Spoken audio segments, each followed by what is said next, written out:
paranormal pals, and welcome to the Secret Society of the Spooky Sisterhood podcast.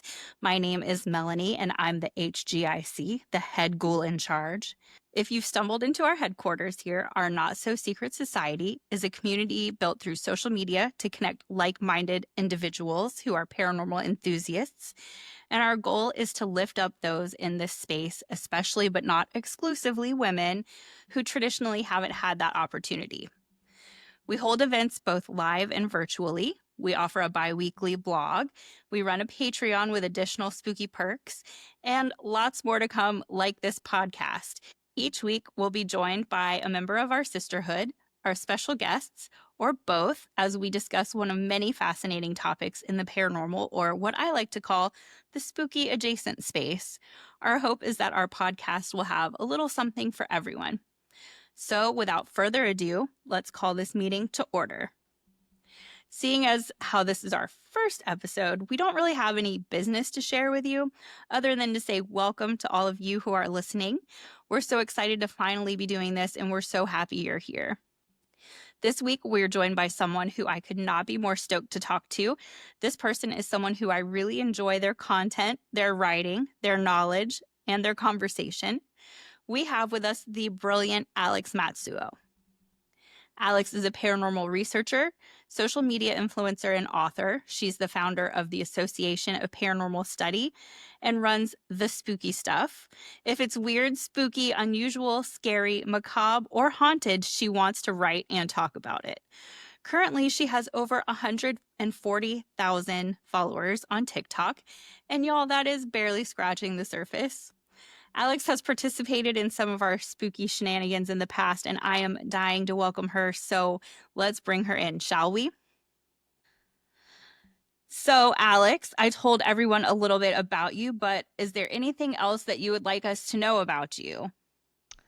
Ooh, that's a good question. At the end of the day, I work a regular day job by day, and then after I'm done with work, I'm doing spooky stuff. So, whether that's research, going to the local cemetery, finding a new haunted hotspot, it's a weird, delightful little balance I have. I like how you put that, a weird, delightful little balance. I think that probably a lot of us can relate to that, to be honest with you.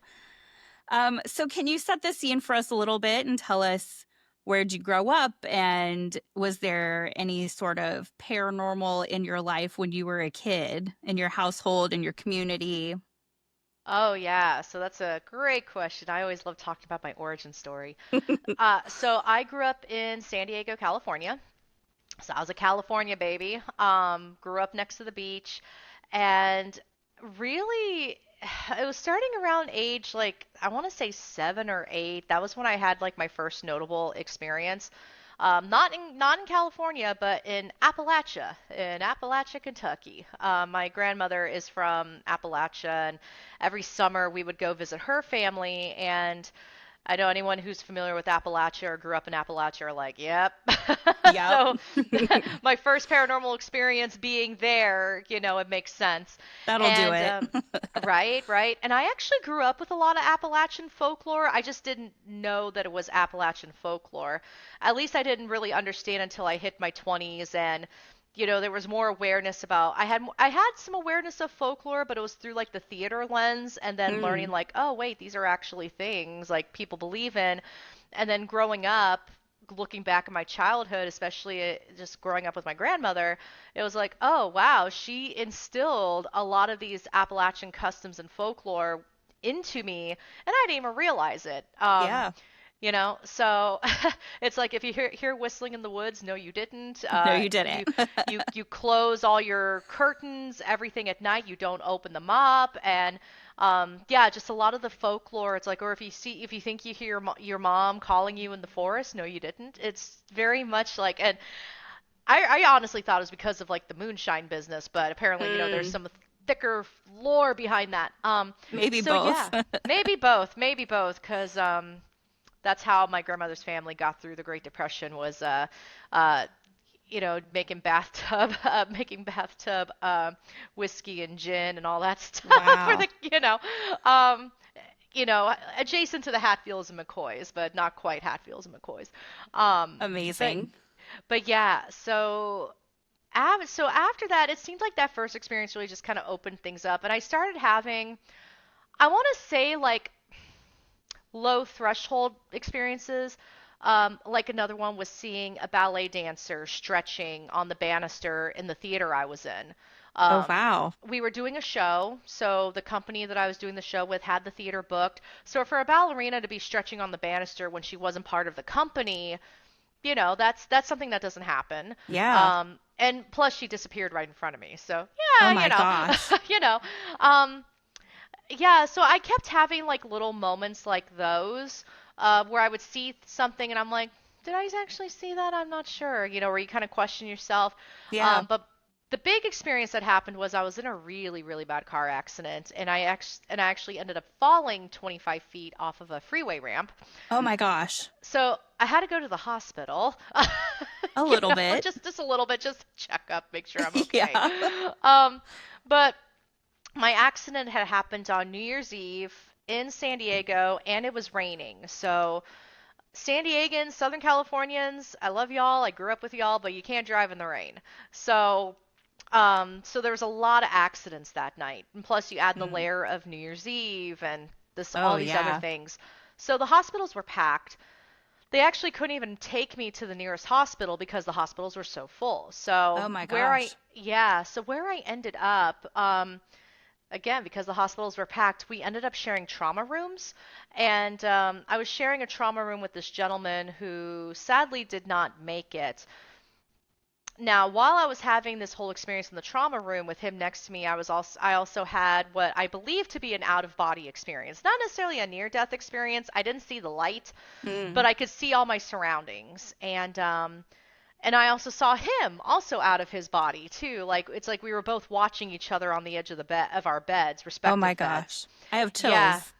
Yeah, so it was it was wild. And then the next day, or not even the next day, it actually literally that evening, because they had to do an MRI and a CAT scan on me and all these tests, but I started seeing a shadow in my room, and then I actually ended up seeing this gentleman in my room very briefly. And keep in mind that I was 19 years old. I really didn't know any better, and so I thought the guy was just there to say hi or to check up on me because, Yeah. well, it turned out, like I said, I didn't realize he didn't make it until maybe a day or two later, but I had been seeing him in my room, so you can imagine the shock that I felt when Yeah. realizing he didn't make it.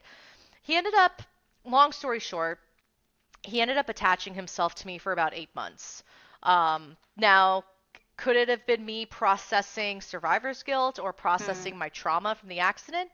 I I do entertain that, quite possibly. The only thing is my mother also experienced weirdness too, in not only the hospital room but also in the house. She never actually Wow. saw him, but she could feel him around. So that's the only Wow. thing that I have to hold on to, that maybe there was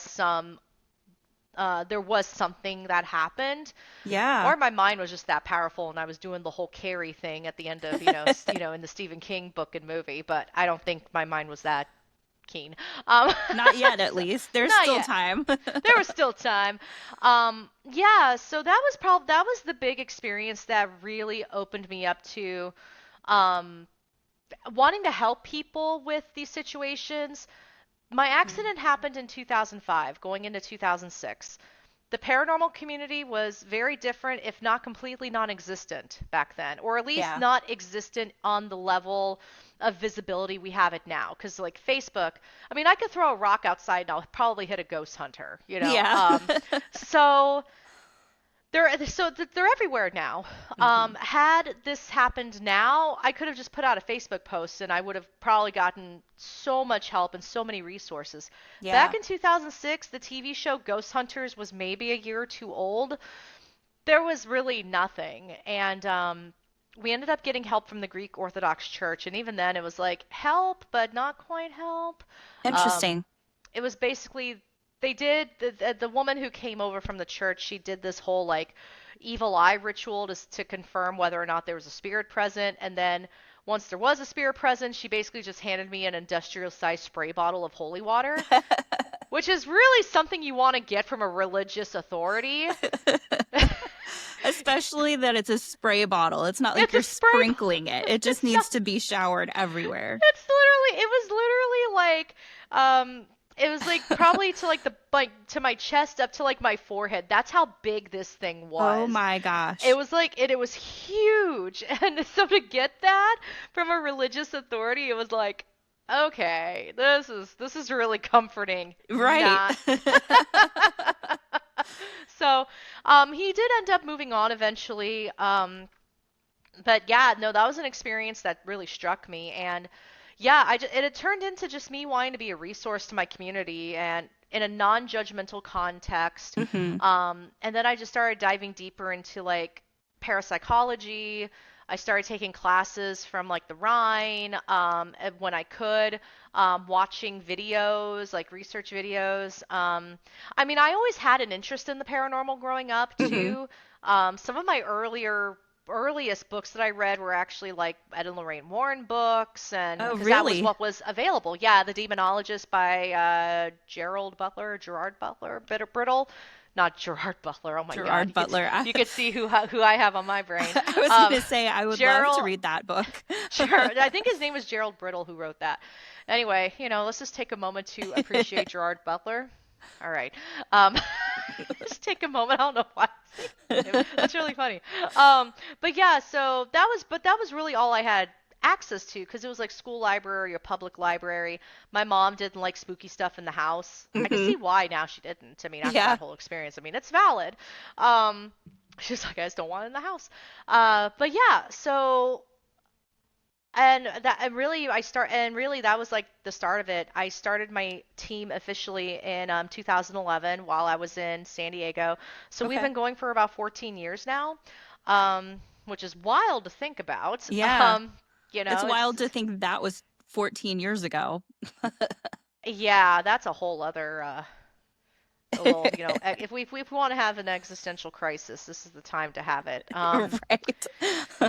2011 was 14 years ago. But Woof. yeah, so yeah, that's really where it began, and then I've just been doing the research, and I used to be more active in paranormal investigating, but day job and being an adult, I haven't been able to as much, but I'd like to get back out there, pretty soon, sooner rather than later.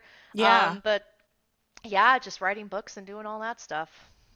Well, you actually just kind of answered my next question. And I did want to also comment on the investigation bit of that because that's a whole chunk of questions I've got for you later. But I completely understand that feeling of not being able to take the time to go investigate as much as you'd like because there are so many responsibilities that come with being a grown up and having those day jobs. And I actually, believe it or not, have never been on an investigation. I've Oh, kind of done a couple very casually on my own, but I've never been on an investigation. And every time I see one that comes up in my area, I'm in Richmond, Virginia. So as you can imagine, there's uh, different events and oh investigations that yeah. happen all the time.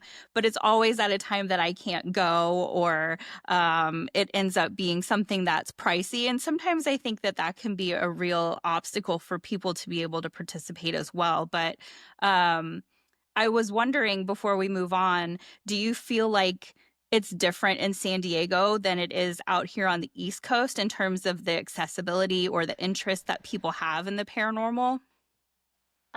Back when I was living there, yes, they're like the paranormal landscape in Southern California was more folklore based and legends and very Mm, much untouched. Like paranormal tourism hadn't really come into the scene yet. Whereas on the East Coast, I actually ended up going to the East Coast a lot just to do investigating because there was more mm, haunted locations, more ghost tours, and it seemed like the East Coast was a little bit ahead of the West Coast. These days, I think San Diego, I think they've caught up a bit, okay. but there's still a couple of haunted locations that are that could be accessible from like I guess a investigation standpoint, but Mm, um it's also, culturally it's a different area too, People aren't Yeah. necessarily making their money from ghosts. It's, other things. The So, beach, for yeah, example. the beach. Yeah, I mean, because when people go to San Diego, they're not thinking, oh, I want to go to like something like Waverly Hills or, Yeah. Gettysburg. It's like, Right. we're going to the beach, we're going, Comic-Con, we're doing all these other Right. things. So it's not like it's the paranormal is usually not people's first inclination, when they think San Diego. So, That's true. I usually honestly think of the zoo or that yep, it's a military town, essentially. it is. Those are It, the it things I think of, not ghosts normally. And actually, the military was how my family ended up in San Diego too. Oh, So, okay. yeah.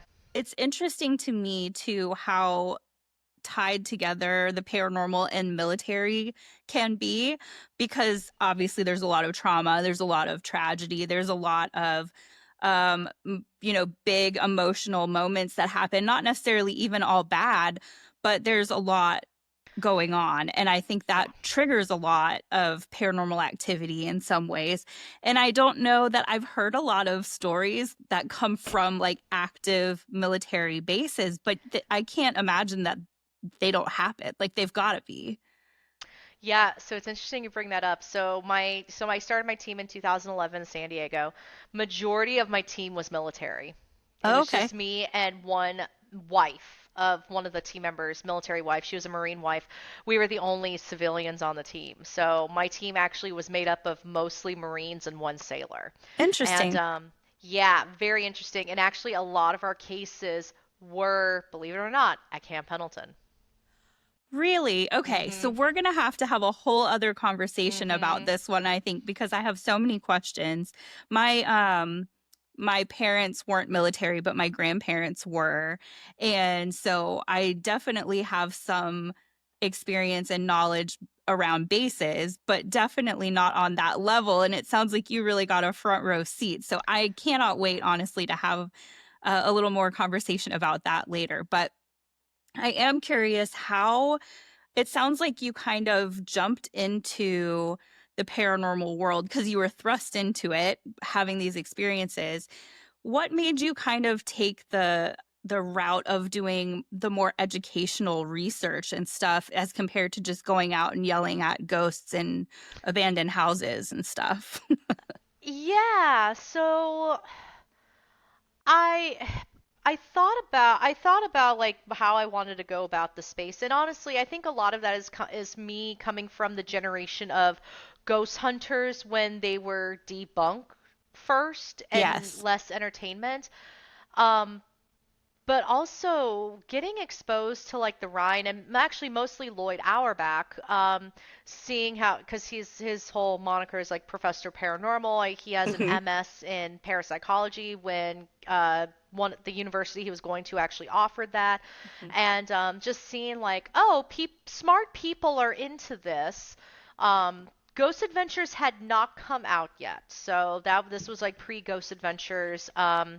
So I think just seeing that like academics were interested in this, and I mean I went to grad school. I have my MA in theater, Hmm. but I did really have a respect for academia, and I wanted to be a professor for the longest time, and yeah, you see where ended up.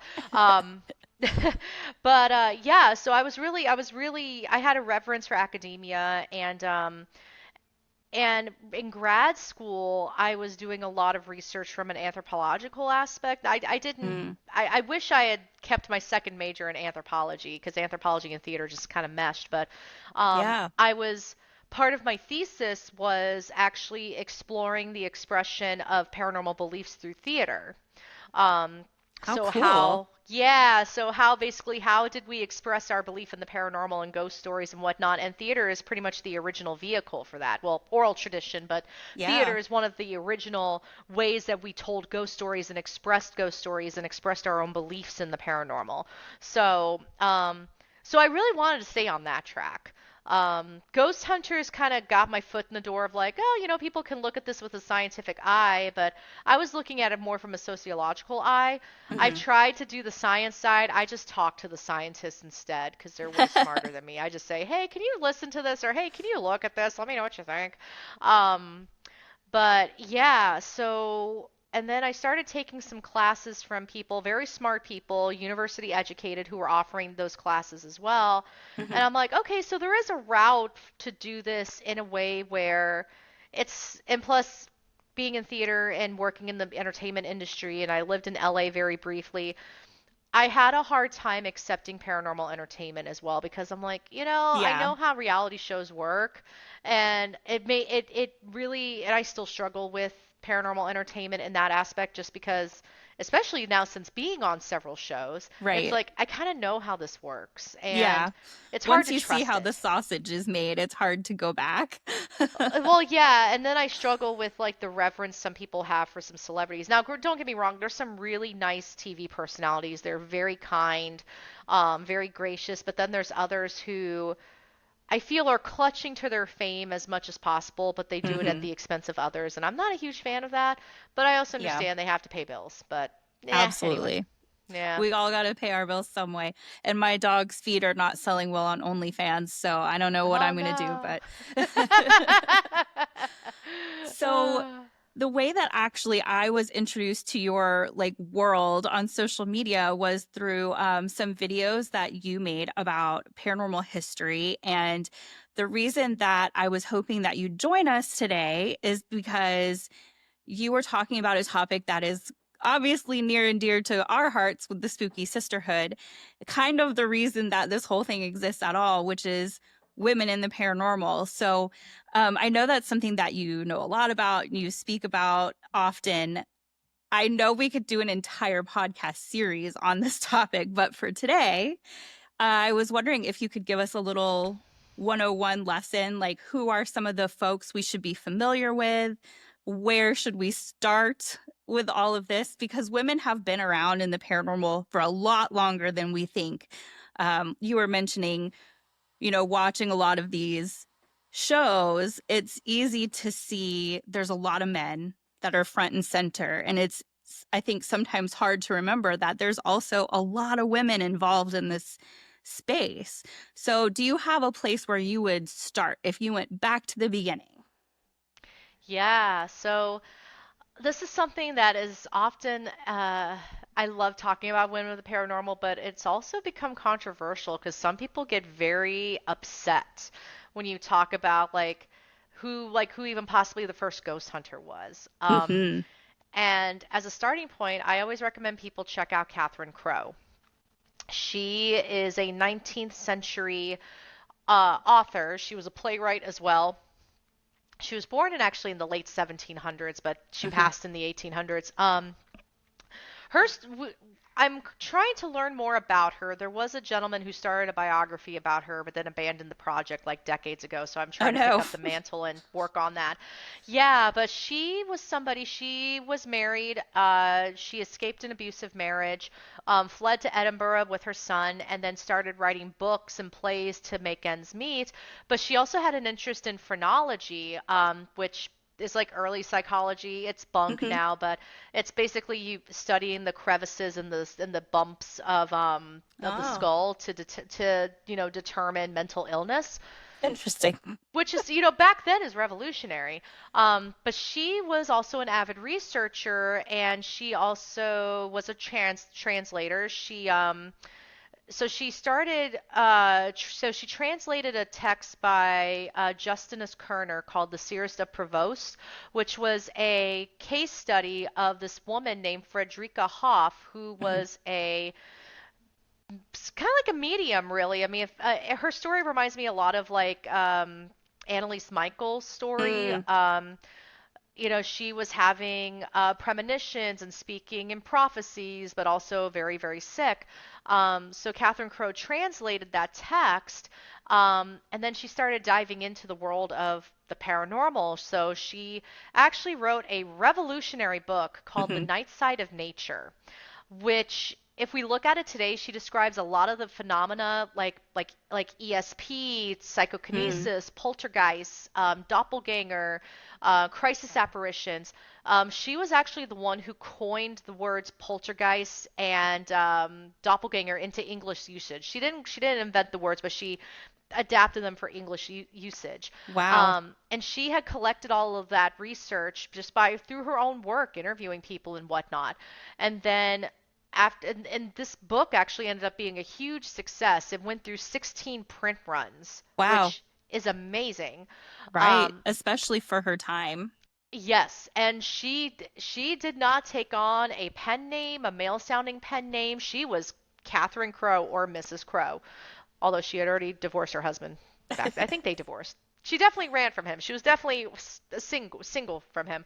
But yeah, so she got praise from even Charles Dickens. And this was right like the same year the spiritualism movement was becoming huge in America, but it Okay. took about a year for spiritualism to get to the UK. So the night side of nature and spiritualism were all kind of born in the same year. But yeah, What so a she year. really, I know, right? 1848 was a good year for the spooky stuff. Yeah, so she revolutionized and set herself as like the authority when it came to like paranormal research. And I will always say that she is the first ghost hunter, because some people will say, "Well, what about exorcists?" And I'm like, "They're not ghost hunting. They're not paranormal investigating. Right. That's something completely different." Hmm. Um, and I don't even count like early psychic readings either as like paranormal investigating. That's just doing a reading. Right. She was the first one to do the scientific method, and she was doing what mirrors the closest to what we do today. And this was back in the 1800s. Wow. Um, and I have yet to find anyone who's doing stuff earlier than her. So for now, For until I now. find someone in an earlier time period, she is the first ghost hunter in my opinion. And plus her work did lay down the framework or the foundation for the Society for Psychical Research. Oh, okay. So yeah, so she even though SPR started after she passed, she helped set the foundation for it without even realizing it. Um, so I definitely recommend people start with Catherine Crowe. That's She's a the OG. legend. Yeah. She really is, and there's a lot of people now who are telling her story, which I'm thrilled about.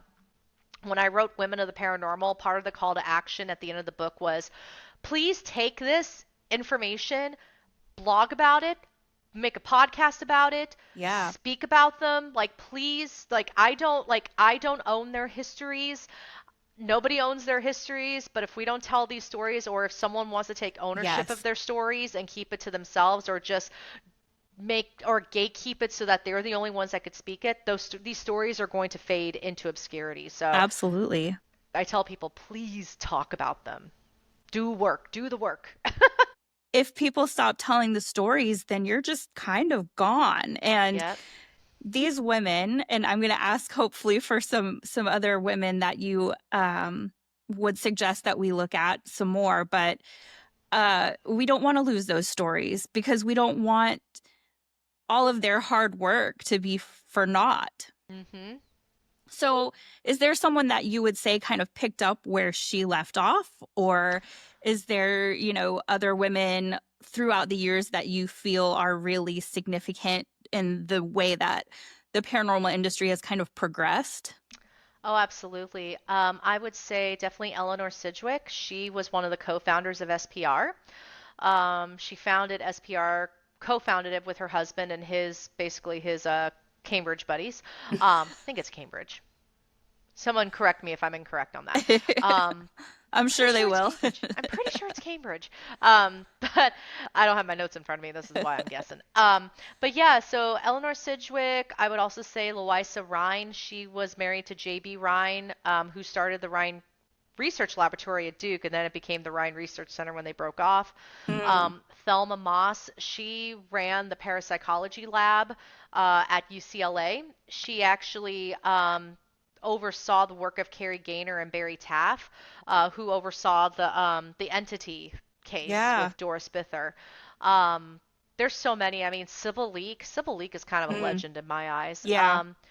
There's some really interesting spiritualist mediums too, who kind of leveraged the spiritualism movement to amplify their own voices. Oh, interesting. Yeah, yeah, yeah. There was one medium, and of course, her name is escaping me right now. She's got a very unique name, but she spoke about abolitionism, but she only did it when she was channeling a man, and she was speaking as this man to spread the word of abolitionism, which I find hilarious. And I'm sitting here because I know that story and I cannot Oh, remember her name. Oxa Sprague. That's what it was. Oxa Sprague. Amazing. Again, a very unique name. This is why it It wasn't like is. I was trying to remember like Mary Brown. It's like Right. Oxa White. I think it's Oxa White Spread. Yeah.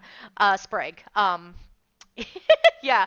So, but that was quite common. There was another, Cora L.V. Scott was another one Mm. who, um, she was actually one of her, oh my gosh, wow, I'm really great for words tonight. One of their like main, like, 'cause a lot of these spiritualist mediums, they had like a main spirit that they would channel. Right. What is the word? What is the word for it? But Cora L.V. Scott's like one of her, I'm gonna say persona right now because that's the best word I can think of, Yeah. was a doctor, and people would actually go to her, and she was like 13, 14 years old, prescribing antibiotics and treating sickness and doing it well, but Which is channeling as this scary. doctor, which is scary. But then it's like, well, was she really channeling a doctor? I mean, maybe. Um, but It'd be so hard to prove it, I guess. it Either would way. be. It would be.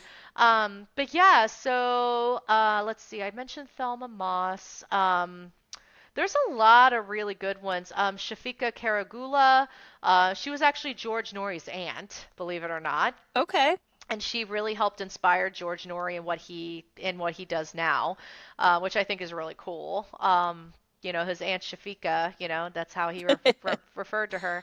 No big Um, deal. yeah, no biggie. So there's so many out there. I'll mention some of the ones that are going to be in volume two. Sybil Leek is one of them.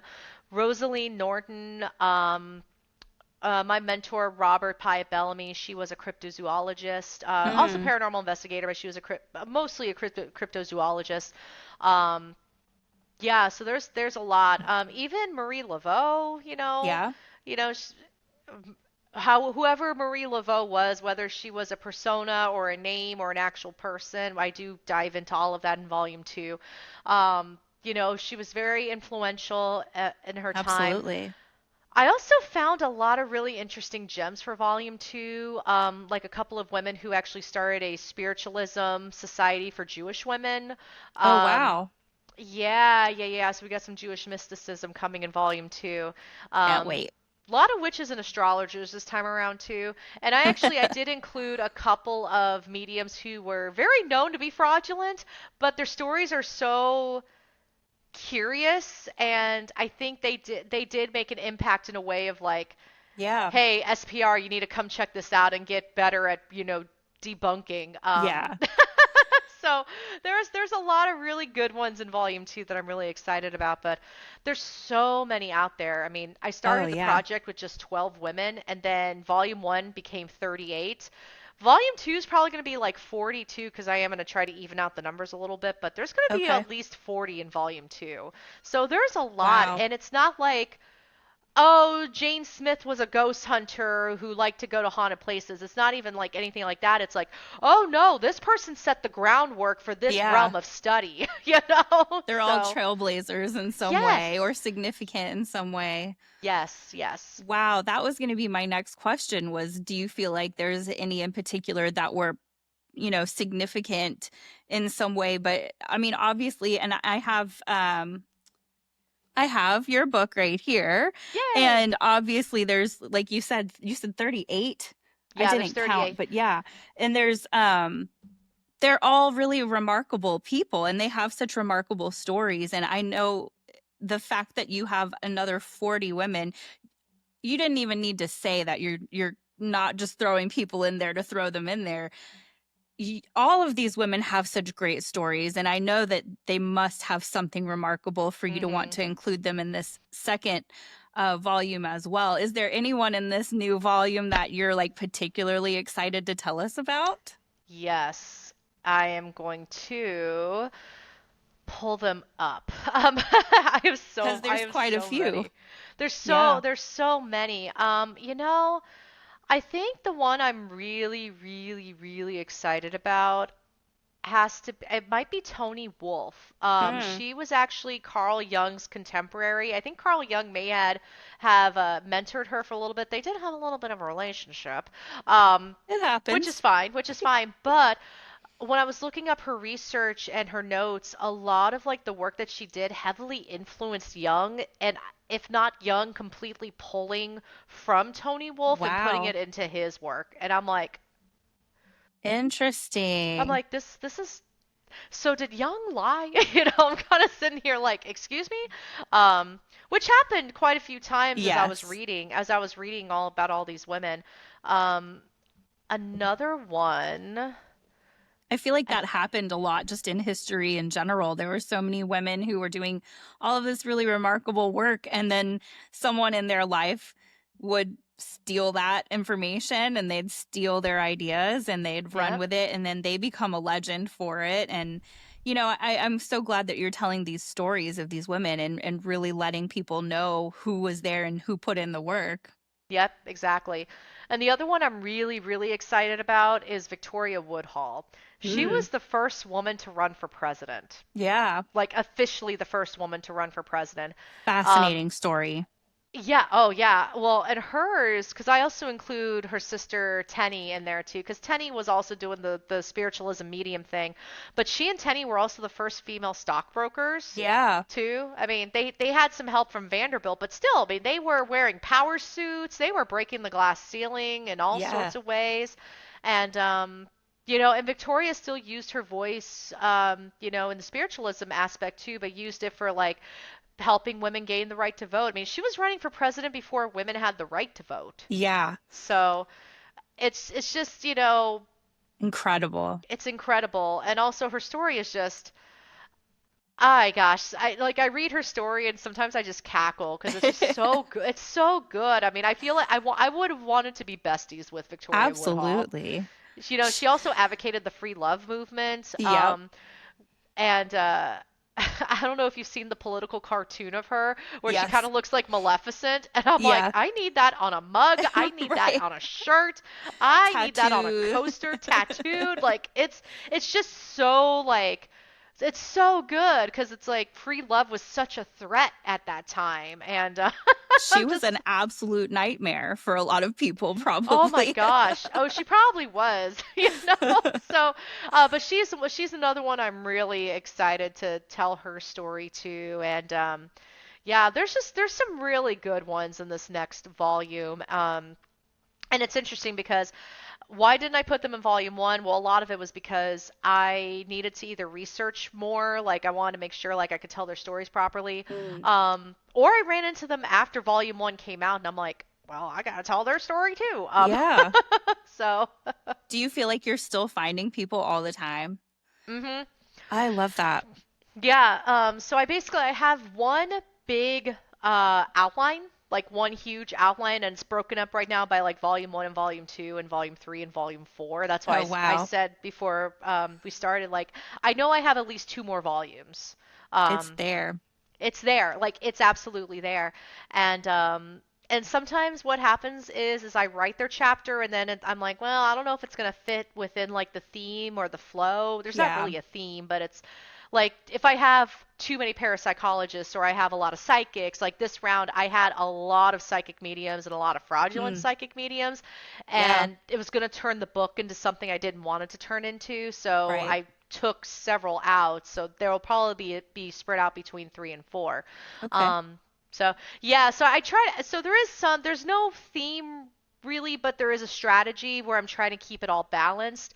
But yeah, no, I mean, I keep finding more because when I'm reading these papers and I look at like their references or who co-authored or who reviewed, I'm like, well, Yeah. that name sounds feminine. I should look that up. And it's like, oh, there's another woman. Oh, she helped Harry Price in the Borley Rectory. I'm like, okay, I got to add her too, Oh my gosh. That's honestly, that makes my heart so happy because we don't hear about these stories a lot. We hear about Harry Price. Mhm. I love this. So that kind of leads me to my next question, which I think, There's obviously some really clear answers to this, but I'm curious from all your research if you have any, insight that maybe we don't have on this. What are some challenges that you think women in general face in this space, either historically have faced or currently face or both? And has it changed at all, do you think? That's a heavy one because there's there's a quite a few even between volume 1 and volume 2 where some of these women, because I mentioned Toni Wolf, but also when you think of volume 1, in volume 1 there's Rose Mackenberg in the book. She was Harry Houdini's right-hand person. Hmm. She was his main secret agent, and she was also the one who kept the torch alive with his legacy after he died. But Yeah. you don't hear a lot about Rose Mackenberg, or Mac as she was known as. Um, and that's unfortunate, but Harry Houdini is like the face, he's the talent, whereas, Mhm. Rose Mackenberg was the one doing all the research for him and passing it on, and then he was up there doing it on stage. And Yeah. she did manage to find her own footing after he passed, which I was happy to see. Like she did find some identity and some fame of her own, Hmm. not nearly at the level of Harry Houdini, but it was there. And actually, anytime I've heard people say that the people who were attacking spiritualism were mainly men and men attacking women, I'm like, oh wait, hold on. Let me tell you about Rose Mackenberg. Receipts. Yeah, exactly. And that frustrates me too because the debunkers are often credited to be the men, which I think is displaying a patriarchal hierarchy in there, um, which is incorrect. And I tell people, and very well-meaning people trying to elevate women, but I'm like, hey, if you ignore Rose Mackenberg's story, you're not really exercising feminism here or boosting visibility of women's work. You got to look at the whole picture. Yeah. But yeah, but then you have Toni Wolf, and then you have Sybil Leek, and you have oh my gosh, there's so many. I'm trying to think. Like Aleister Crowley actually had a lot of female contemporaries, Right. but you don't hear about them because they weren't, Aleister Crowley. Like Dion Fortune, that's she was a contemporary of Aleister Crowley. Yeah. What a But great name. yeah, I know. It was her pagan witchy name. Oh. There's quite a few. There's some really good ones. Um, but yeah, so I think a lot of it does come from the patriarchy. I hate to be like the patriarchy, grr, but it's but But but yeah. it is true. For centuries, if not couple of millennia, women have been in this role of being subservient to men, and I think that has a lot to do with it. Like, because strong, independent women were scary, especially in the Hmm. 19th century. Like, oh, woman not getting married right away, or it's like I'm an old maid by the time I'm 21. You know, Right. um, I think a lot of it comes from that, but also and there is a little bit of science behind, especially the entertainment business. I remember I was in one of my theater classes in college, and we had this whole discussion of like, because it happens in multiple communities, and in theater, I'm like, there's so many really good roles out there for men, and good and great songs in the musical Yeah. theater sense for men, but you don't see that nearly as much for women. And apparently, there's been studies done. I can't quote you a specific one, but I just remember this as my professor was talking about it, that audiences as a whole resonate more with men. Both men and women audience members seem to resonate more with men, like male leads. Hmm. And I'm like, that's interesting. But Yeah. if you think about it, oftentimes we've been raised to think like, oh, a strong, independent woman could like she's asserting herself, but then she might be a B, she might be a Right. capital B. She's advocating for herself. Oh, she's difficult to work with. But if a man does it, then it's like, oh, he's so sure and determined and Right. confident. What So an I think expert. what an expert. And then if a woman does it, it's like, oh, she's such a know-it-all. It's Right. um so to me that assertion makes sense that people resonate with male leads or male characters more, which would explain that the TV show situation where Yeah. we mainly have men in these starring roles. And we don't really have any shows right now where it's a woman at the forefront. Hmm. Um, because even like Ghost Hunters, the women are still on the side. The Yeah, show Repossessed had two women and one male in the cast, but the male was the star of the show and the two women were absolutely. supporting. So, but even Kindred Spirits, Amy and Adam, they're equals. That's probably the closest that we've gotten. Yeah. Um, And she but had to work a long time to get to that place as yep, well. and she did. Um, so we still don't have that, at least not in that kind of sense with like a serious researcher. Because Katrina Weidman, same thing. It's she was Yeah. with Jack Osborne and Nick Groff. Um, we got almost a little bit close with Conjuring Kesha, but I didn't. Ugh. The only thing I didn't really like about that show, I watched it because I wanted to support it. I wanted to Yes. support it, but it was almost like it was meant to be portrayed as a hot mess. Um, just a lot of like, I don't know. Yeah. There was just a lot of moments I was like, ah, man. It was close. Like It I was kept close. watching it and I was waiting for them to make a joke of her or for her to make a joke of her experience. And I did really appreciate that she seemed to be super into it and really taking Yes. her job seriously. And I really actually enjoyed a lot of that.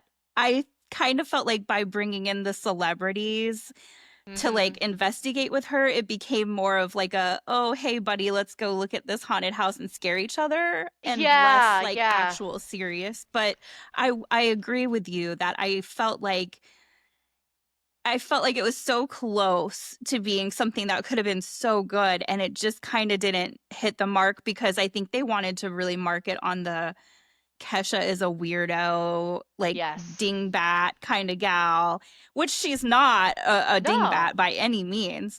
But I do think that they tried to capitalize on that look instead of really letting her shine in this space Yeah. that she seems to really enjoy. I agree. I agree. It's almost like the Paris Hilton effect, as I like to call it, because Paris Hilton for the longest time when she was on these TV shows, like, oh, that's hot. Just this like ditzy heiress rich girl, like she Yeah. literally talked with a vocal fry, like this. But then it's like she's one of the smartest business women like out there right now, and her voice is completely different. Yeah, And I was like, you know what, I can respect the hustle. absolutely. I gotta she, give her that. she totally like leaned into the stereotype and banked on it. So Absolutely. I have to respect that. I just want somebody to invest the money, take the risk, and do almost like, this is going to sound worse than the way I'm intending it, but I want a female equivalent of Ghost Adventures. Yeah, totally. Maybe a little less screamy, Yeah. um, or at least early. Like, I want to say season 1 and 2 of Ghost Adventures. I want a female equivalent of that because I will say I did like the first several seasons of Ghost Adventures. Yeah, I really liked it. Especially the original documentary, I loved it. Um, definitely. I just want somebody, if there's some rich person, rich producer out there, I just want you to take a risk, just take a Yeah. risk, and I just want to see what happens with it. Now there was a Canadian show with all women that came Mm. out a year or two ago. Sam Baltrusis had them at his Mass Paracon event, and I can't remember the show to save my life Oh, right now. great. But then the cast was really solid there, but I don't think it got anywhere further than the first season. Hmm. Um, but yeah, I don't know, just something. Or if like Zach could use his privilege to like bring in a female into the cast and just kind of like almost do like a handoff, and that's like the spin-off right there. Like I don't know, Yeah, just a little something that'd be like great. that would be excellent. Or yeah, I would love it. I would actually love it if Zach brought on a woman who just took none of his ish Yes, and like kept him in and put him back in line like throughout the show. I would totally watch the show again. absolutely. 1,000%. They need something to freshen it up. That's the exact right way to go. It's like just like a female skeptic who's just like, Zach, shut up. That's the pipes, dumbass. Exactly. I You're mean, not possessed. You need some chocolate and a cookie, and you need to be in the corner. Like just right. It's snack time and nap time, and then we'll come back and start again. it's it's like Aaron, just go into the basement. It's fine. Bless it.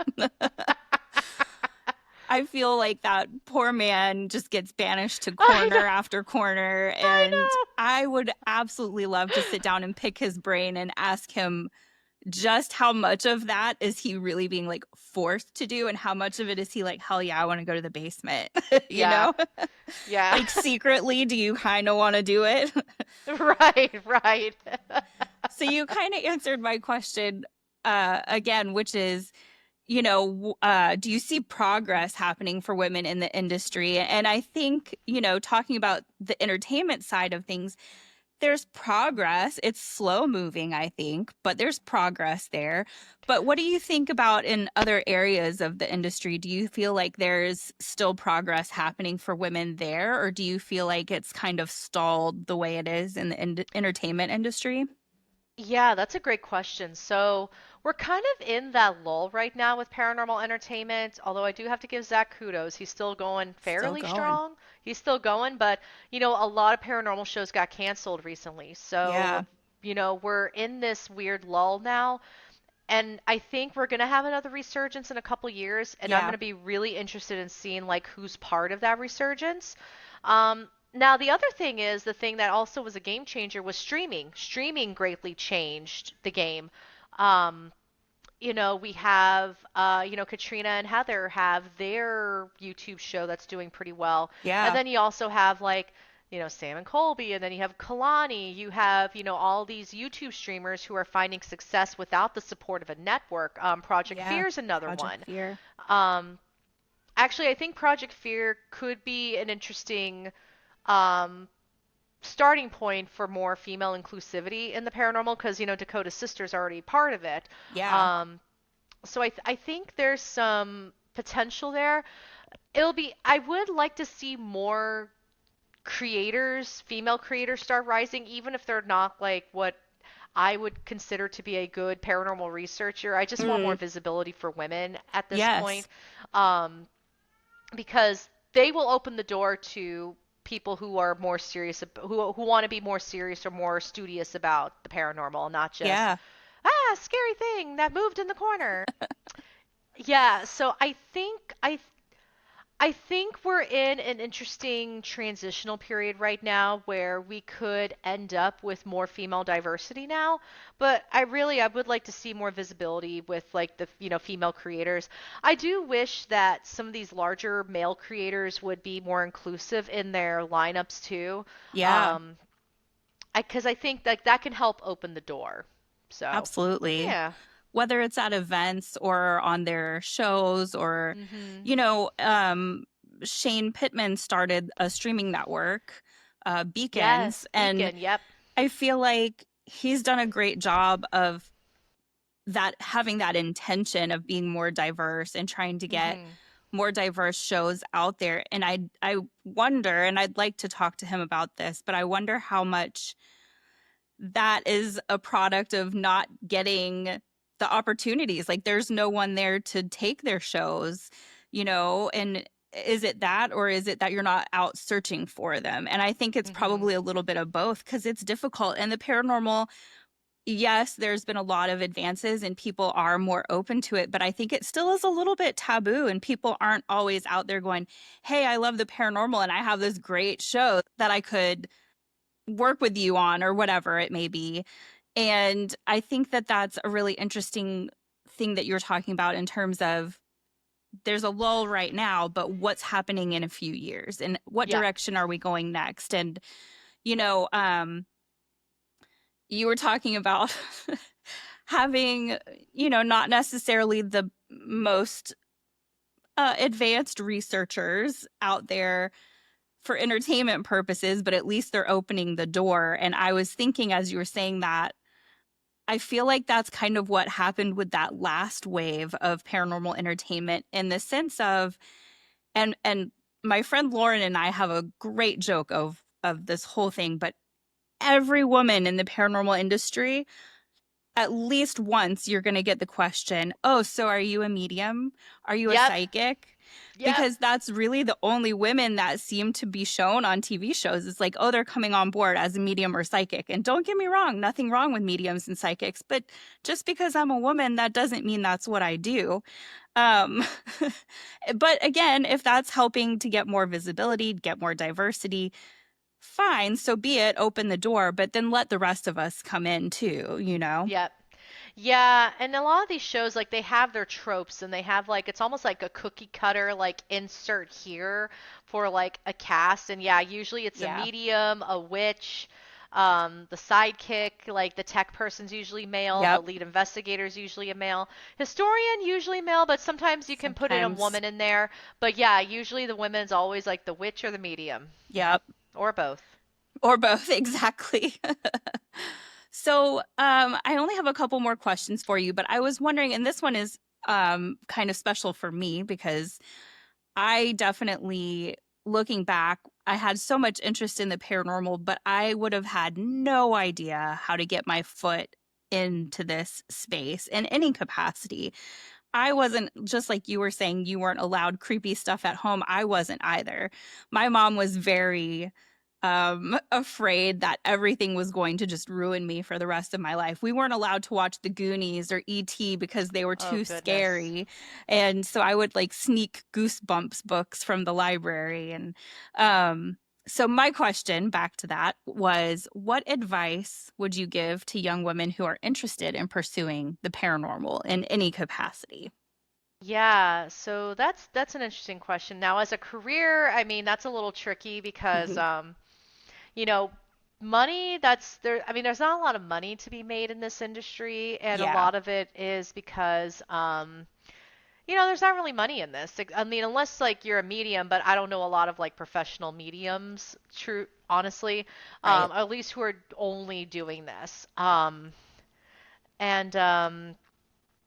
Now, to dive into the paranormal, like if they want to start researching and investigating, I always recommend like, hey, if you can find a local group that's doing like events, because I think events are like the safest segue. And then if you Mm. find out that you like it, then start checking out some books. I usually tell people to not watch the TV shows. Especially if they've already been watching them and you kind of know the formula already of like Mm. what a ghost hunt is. And that's where, working with teams will help broaden that horizon. So yeah, it's interesting. It's a very interesting world to step into, and there's so many ways to step in and do it. So Yeah. there's so many different ways. But I always say like read books, read books, read books, read books. Yeah, definitely. I think that's great advice because I think no matter what part of the business or the space in general that you are interested in, there's books out there for you. And there's so much to learn outside of just the TV shows. Hmm. I like that you said that because, yeah, it's fun to watch them, sure. But it definitely imprints your brain with this idea of what it's supposed to be and what it's supposed to look like. And I think something that, not it's not a secret, this is widely discussed, but those shows make it look like you go to the haunted location and every 5 minutes something's happening. You're hearing a noise or you're seeing a light. And from what I understand and from what I've experienced on my own, it's just not how it works. And there's a lot of just sitting around and thinking and listening and, waiting. And I think that people who aren't just watching TV, but they're doing their research, they're reading, they're talking to people, they're going to these events, like you said, it gives them a whole different perspective on things. And it helps, I think, really open their mind, which makes you a better investigator, Mm-hmm. really. Agreed. So, my last question for you is, what are some things that you would like to see more of in the industry, especially for women? I would like to see more women headlining events. That's a big one. There's still a blatant disparity of women in paranormal events in the event circuit to the point where I'm like, this almost feels intentional. Like, Yeah. um, especially since we've reached this lull in the TV show industry, in the entertainment industry. Um, yeah, I get having para celebrities, but also it's like, okay, so if you have to have a male para celebrity come in, then fill up your roster with female guests. Yeah, I've seen way too many paranormal events lately that have literally all men in their rosters, and I'm like, really? right, And I when I look at their credentials, I'm like, okay, so they're friends with somebody, or they didn't really achieve that much, or they were on Ghost Adventures for 5 minutes. One of the right. most, and I actually come from this from a personal standpoint. I was actually denied a headlining gig at an event for somebody who was on, I think, Ghost Adventures for 5 minutes, and meanwhile, I already been on like 4 TV shows and actually had Yeah, a prominent role in those TV shows. And I'm like, okay, interesting. And I ended up right. having the longer line at the table when people were wanting to buy stuff and get things signed. Um, and then just in the industry in general, like I just want to see women be in a role that's not the witch, not the psychic, not like the spiritual or the consultant. Like I want them to be an investigator, like an actual hardcore investigator. Yeah, Um, I keep going back to Zach, but almost like a female equivalent of Zach, somebody leading it. Doesn't even have to be an all-female cast, but just like somebody leading it and being at the forefront. So, um, yeah. yeah, just some more inclusivity. It's 2025. We have so much diversity out there. We have so many brilliant minds out there, and it's a shame we're kind of being denied the chance to see all of them and hear their Yes, thoughts. absolutely. And that's honestly what starting Spooky Sisterhood was all about. It was seeing all these men that were leading shows and leading events. And when you even go to look up books and you look up information, a lot of it's men that come up first. And you have to dig a little. And I'm so glad that you're doing what you're doing because you're really bringing a lot of awareness about how many women not only are out there doing the work, but have been for just centuries. And that's really, really great. And I hope that, like you were saying, we can continue to tell their stories. Hmm. So I want to say thank you so much for chatting with me today. But before you leave, it's time I ask you, do you, Alex, want to become a member of the secret society of the Spooky Sisterhood? Oh, heck yeah. Okay, repeat after me. Okay. Do I have to lift my hand up or anything, or Sure. do the Girl Whichever Scout finger you salute? want. I know. What? So I, Alex, I, Alex, promise to show compassion to the spirits, promise to show compassion to the spirits, my community, and myself, my community, and myself, remain open minded and non judgmental, remain open-minded and non-judgmental, use critical thinking, use critical thinking, treat people, places, and things with respect, treat people, places, and things with respect, and above all, keep it spooky. and above all, keep it spooky.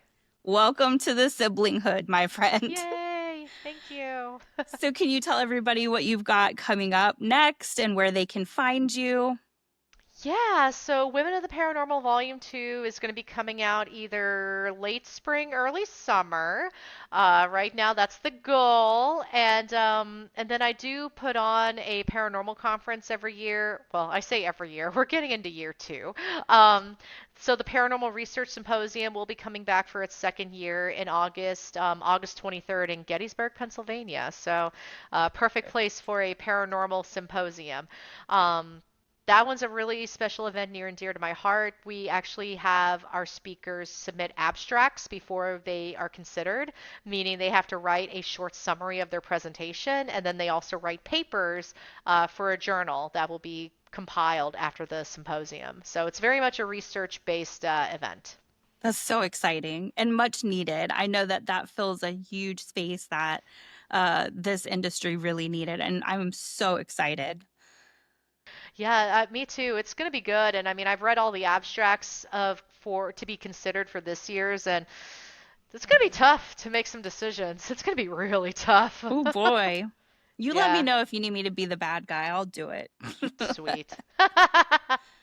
All right. Well, as we sign off, just a reminder to check us out on social media. Visit beacons.ai/spooky sisterhood. And from there, you'll find links to our socials, our website, our videos, our guests' info, and so much more. A big thank you to our wonderful Patreon pals. If you'd like to join us for some after the gavel conversation, then you'll have the opportunity to send in questions and you'll get some other awesome perks too. So you have plenty of time to join that. And with that, if there's no more business, this meeting of the Secret Society of the Spooky Sisterhood is adjourned. So as always, keep it spooky, Sibs.